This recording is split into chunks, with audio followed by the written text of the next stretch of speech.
Siapa di sini yang sering merasa uang gaji habis bahkan sebelum tanggal gajian berikutnya? Kalau iya, ini bukan hal yang bisa dibiarkan terus ya teman-teman. Kebiasaan boros bisa bikin keuangan kita jalan di tempat. Nah, ada satu negara yang bisa kita jadikan contoh dalam mengelola uang dengan bijak, yaitu negara Jepang. Nah, meskipun biaya hidup di sana sangat tinggi, masyarakatnya tetap bisa hidup hemat tanpa merasa kekurangan. Nah, mereka punya budaya yang sudah mengakar kuat dalam kebiasaan sehari-hari, yang bisa kita pelajari untuk diterapkan di kehidupan kita sendiri. Jadi, kalau teman-teman ingin punya tabungan lebih banyak dan mengelola uang dengan lebih baik, yuk kita pelajari 8 cara hemat ala orang Jepang yang bisa bikin hidup lebih nyaman dan finansial lebih stabil. Warning. The stunts in this movie. Hey, shut the f*** up!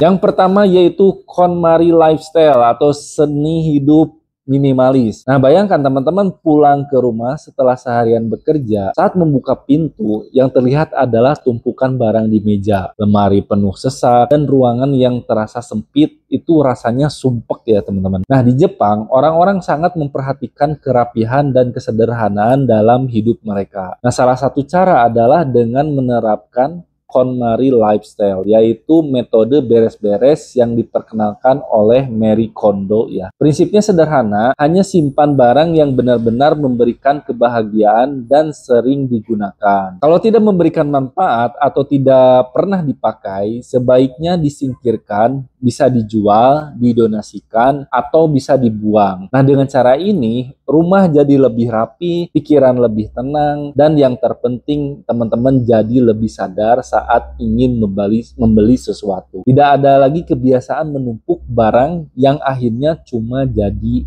beban. Buat teman-teman yang pengen usaha tapi bingung usaha apa, nah saya akan rekomendasikan usaha yang sudah saya jalankan kurang lebih selama 5 tahun. Dan alhamdulillah sampai sekarang bisa jalan. Usaha apa itu? Usaha Tingwe ya. Apa itu Tingwe? Jadi Tingwe adalah kata singkatan dari linting dewe atau melinting sendiri. Kita sudah punya produk sendiri yaitu namanya Dewa Bako. Kabar baiknya, saya sudah menyediakan paket usaha yang bisa teman-teman pilih sesuai dengan modal yang teman-teman punya.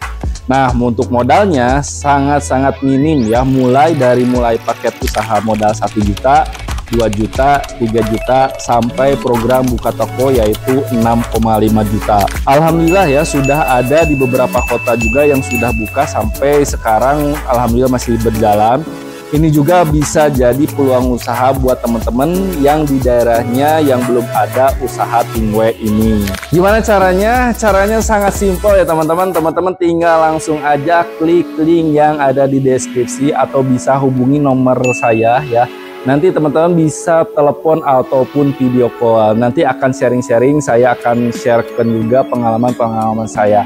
Jadi ditunggu ya. Yang kedua yaitu bawa bekal, hemat tanpa mengorbankan gaya hidup. Di Jepang, makan di luar itu bisa sangat mahal ya, tapi bukan berarti mereka jadi pelit atau mengorbankan kesehatan. Nah, sebaliknya, mereka memilih solusi cerdas, yaitu membawa bento atau bekal dari rumah. Bento bukan sekadar kotak makan biasa ya, tapi juga simbol gaya hidup hemat dan sehat. Dengan membawa bekal sendiri, mereka bisa mengatur menu yang lebih bergizi, menyesuaikan selera ya, dan yang paling penting yaitu bisa menghemat pengeluaran. Nah, bayangkan kalau setiap hari teman-teman beli makan siang di luar dengan harga ya anggaplah 30.000 sampai 50.000 dalam sebulan. Dalam sebulan pengeluaran makan siang saja bisa mencapai 900.000 sampai 1,5 juta ya. Nah, bandingkan dengan memasak sendiri yang biayanya itu bisa setengahnya atau bahkan lebih murah. Mau lebih praktis, siapkan bahan makanan dari malam sebelumnya, jadi besok pagi tinggal masak sebentar dan bawa bekal ke kantor. Nah, selain lebih hemat, teman-teman juga bisa menikmati makanan yang lebih sehat dan higienis. Yang ketiga yaitu furoshiki ya, atau kain serbaguna pengganti plastik. Nah, pernah nggak pas belanja ke minimarket tiba-tiba sadar kalau sudah mengumpulkan banyak kantong plastik di rumah ya? Nah, orang Jepang punya solusi unik yang disebut dengan furoshiki, yaitu kain persegi multifungsi yang bisa digunakan untuk membungkus barang, membawa bekal, bahkan sebagai tas belanja. Dengan cara ini, mereka tidak perlu lagi menggunakan kantong plastik atau tas sekali pakai yang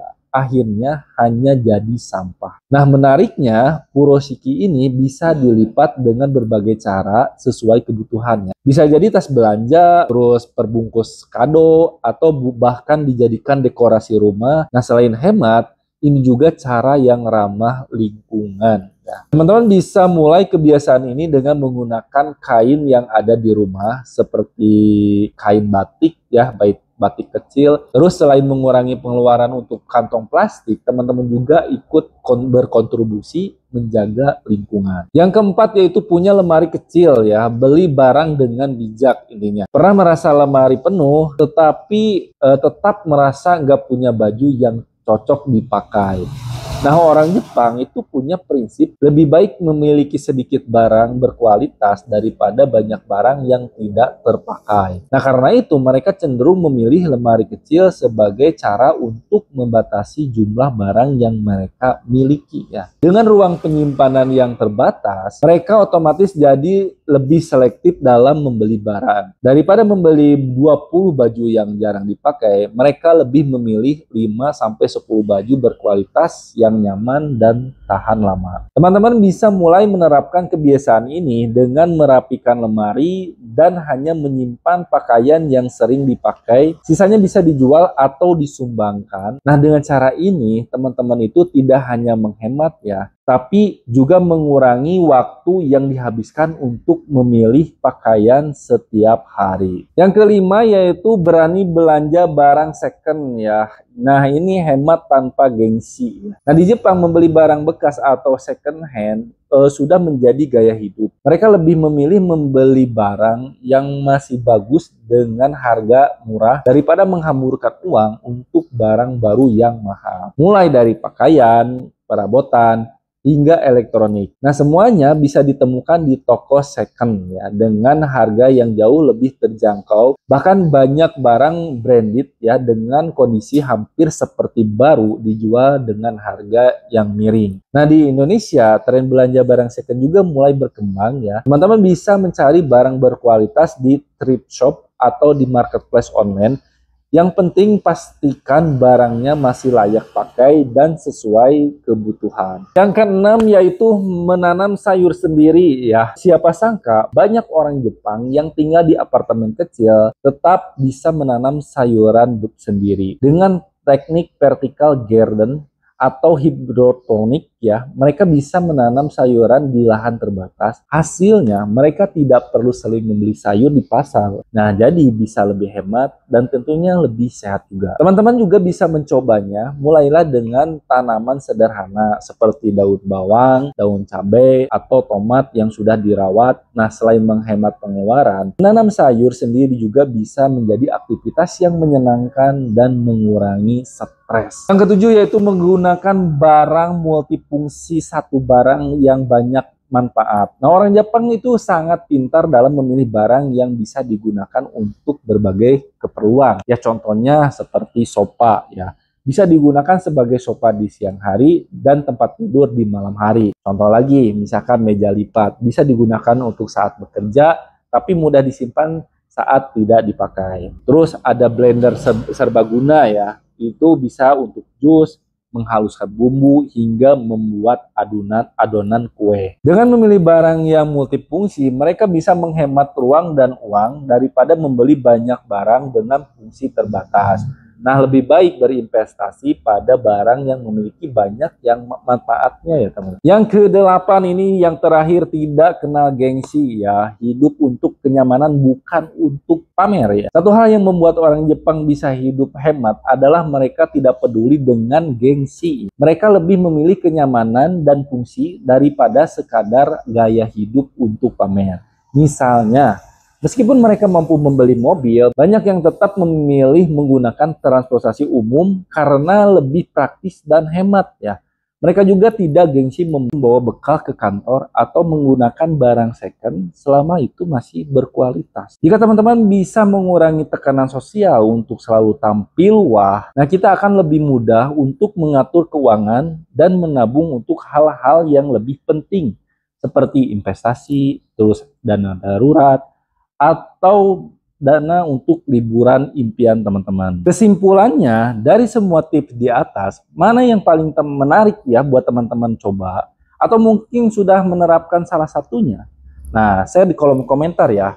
Jangan lupa untuk like, share, dan subscribe supaya tidak ketinggalan tips finansial lainnya. Sampai jumpa di video berikutnya. Saya Kamar Tisna. Bye-bye.